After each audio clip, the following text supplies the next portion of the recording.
Welcome back to the weekly portfolio updates. Today I wanted to go through the recent OpenAI CEO Sam Altman's first congressional hearing around artificial intelligence and just give a quick update on my portfolios. Together they sit at a combined value of around $28.5 thousand, with around $21,000 being in AUD for the stake portfolio and $7.5 thousand in the Vanguard portfolio, but I'll speak on them in the future. First, I wanted to go through more about the recent Congress hearing around AI. Artificial intelligence regulation should not repeat the same mistakes Congress has made in the dawn of the social media era. Lawmakers were made clear. Several lawmakers brought up the Section 230 of the Communications Decency Act. The law has served as the tech industry's legal liability shield for more than 2 decades, as lawmakers praised OpenAI CEO Sam Altman, who testified in front of the committee for his openness. I'm sure many of you have already seen clips or watched the whole thing of this hearing. It was a bit different to your usual Congress hearings that you'd normally see from people in big tech. To go through a bit more, artificial intelligence regulation should not repeat the same mistakes Congress made at the dawn of the social media era, is what they tried to make clear. During the hearing, where OpenAI CEO Sam Altman testified for the first time, senators from both sides of the aisle stressed that the need to figure out guardrails for the powerful technology before the greatest of its harms emerge. They repeatedly compared the risks of OpenAI to those social media, while acknowledging AI is capable of greater speed, scale, and very different kinds of harm. This is true. Personally, for myself, I know people are drawing similarities between what's happened in tech before and what's happening with AI. And yes, there are similarities, but I think it is different in regards with, like you said, how quick it can learn, how quick different models can be made from different people in comparison to what is happening on like a Facebook or an Instagram or anything like that. Just to go through a bit more, the lawmakers did not arrive at specific proposal, though they bounced through ideas of new agencies to regulate AI or a way of licensing the tool. This has been a really big point of discussion in regards with should they make a brand new committee, or should there be a new team that looks after regulating AI, or should kind of open markets just continue to function the way they are and people should be able to make what they want, and we see the consequences potentially involved in the future. The hearing came after Altman met with the receptive group of House lawmakers at the private dinner on Monday, where the CEO walked through the risks and opportunities in technology. Tuesday's hearing had somewhat skeptical, but not a quite combative tone towards the industry members on the panel, which included both Altman and IBM Chief Privacy and Trust Officer Christina Montgomery, alongside New York University professor. Overall, in regards with how it kind of looked as someone looking at it from the outside, if they are to bring in regulation, this would kind of serve as a mixed bag for someone like OpenAI, as they are already, you would say, one of the leaders in the space. Regulation would probably not hurt them as much as it would hurt smaller, kind of new, more startup space. The large players such as your Microsoft, who have already invested $10 billion into OpenAI, Google, and so on, they'll still be able to get through. They'll have a big enough team, enough spending, and they'll be able to get through, continue developing, get the best talent. But for smaller firms who will now have to go through all this regulation and go through all the processes, this might seem as an issue, but I do understand from both sides' perspective, you want to encourage parts of regulation to make sure the worst of the worst doesn't happen and people are protected.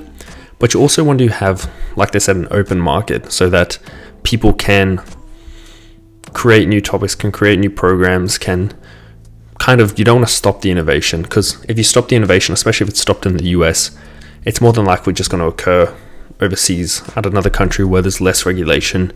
Maybe people will try to step away. You've even seen stuff like Coinbase, who have, I think they sued actually to try to get a better definition of kind of what the law should be around their space. And in AI, this might become a problem as well.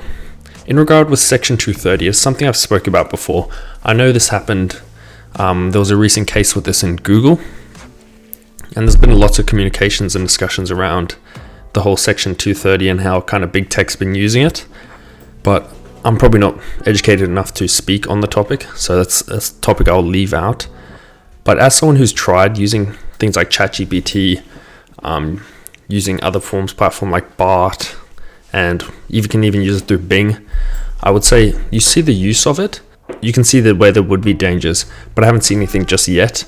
Hopefully it stays this way, and it'll be interesting to see kind of how this all plays out.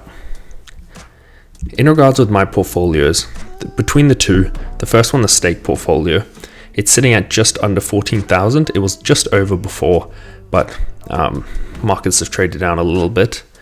I'm over $900 in the green now, which is quite nice. I'm up nearly 7% after that really big pullback we had. In regards with any transactions, as I've said a lot of times, I don't really have any transactions at the moment for this portfolio because the goal was to get it to 20,000 Australian dollars before the end of the year, and it's shot all the way up to 21,000. So I've got a bigger focus on investing in my Vanguard account and saving cash. I just wanted to diversify because I've had a really big part of my net worth just in this stake portfolio. So now slowly it's going to other things, and I still want to keep and grow this.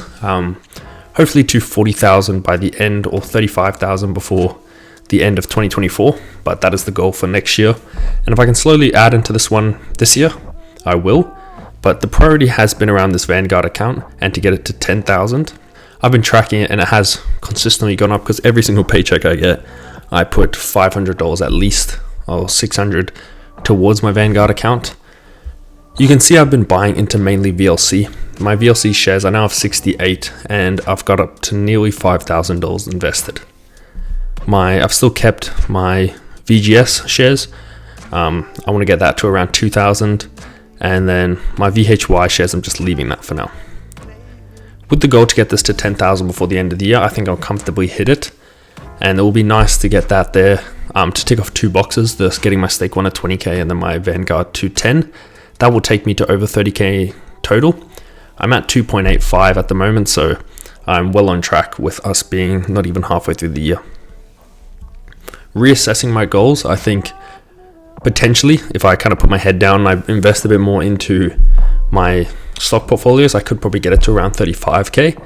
But I want to grow my cash position as well, as I save for things like a first house, travel, all that kind of stuff. So I'm just happy with how things have been tracking and how the stock market's kind of bounced back. You could see I covered it a little bit earlier. I did get some dividends, which was quite nice. Not as much because Apple's a very small dividend payer. It's a little bit annoying that I'm 2 cents off because the minimum you can invest with on stake is $10. So I'll have to put in some money soon or just wait for a dividend payment to come in. Going through the portfolio, you can see Apple was kind of you'd say my breadwinner, up 30%, up $581. Amazon's barely down because I have so little money into it. Next is Costco, which I'm just in the green, pretty much even on that. Google, I'm down 9%, which is quite amazing considering how far I was behind before. And that just shows you how the stock has rallied.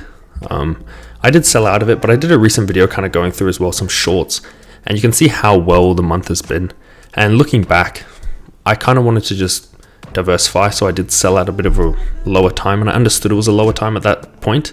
And I was kind of happy with me taking that loss then to move a bit of money into different places. So I really wasn't upset with that.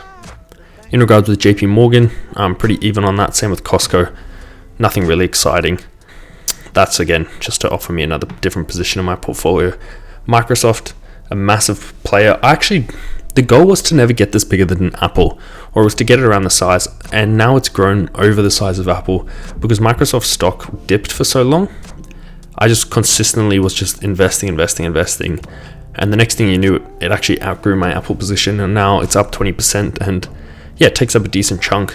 And my VOO position is so close to break even.